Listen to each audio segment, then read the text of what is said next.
مہربان فاؤنڈیشن کی طرف سے آج جو جھڈو میں مولا حسن کا دسترخوان لگایا، ہم بہت ہی شکر گزار ہوں صاحب مہربان علی شاہ کا جو ہمیں یہ راستہ دکھایا، اور یہ دسترخوان انشاءاللہ اس سے قائم اور دائم رہتا رہے گا۔ اللہ کی عبادت کے بعد اللہ کو جو سب سے زیادہ اچھا عمل لگتا ہے وہ کسی کو کھانا کھلانا ہے۔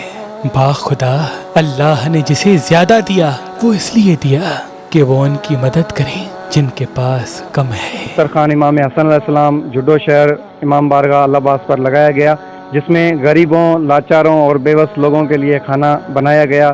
یہ پیغام اہل بیت کا پیغام ہے جو امام حسن علیہ السلام کے دسترخوان پہلے بھی لگائے جاتے تھے، مولا علی علیہ السلام کے دور میں بھی لگائے جاتے تھے۔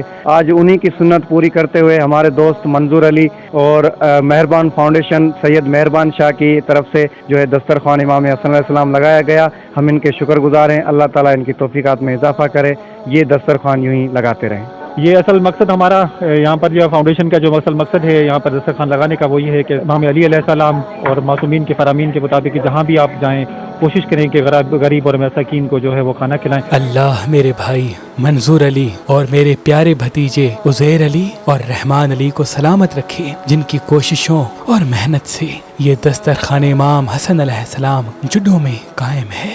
ہماری یہ کوشش ہے کہ امام حسن علیہ السلام کے دسترخوان کو اور بھی بہتر بنائیں تاکہ اللہ کے بندے دسترخوان پہ بیٹھ کے پیٹ بھر کے نیاز امام حسن کھائیں۔ دعا آپ کے لیے تو ہمیشہ ہی ہے مہربان فاؤنڈیشن، کیونکہ اہل بیت کے لیے جو آپ کام کر رہے ہیں اس کے لیے تو آپ کو وہ ان کا اجر تو وہ دیں گے، پر ہم جو ماننے والے ہیں ہمارے دل میں آپ کے لیے بہت عزت ہے۔ ہم جو ماننے والے ہیں ہمارے دل میں آپ کے لیے بہت عزت ہے۔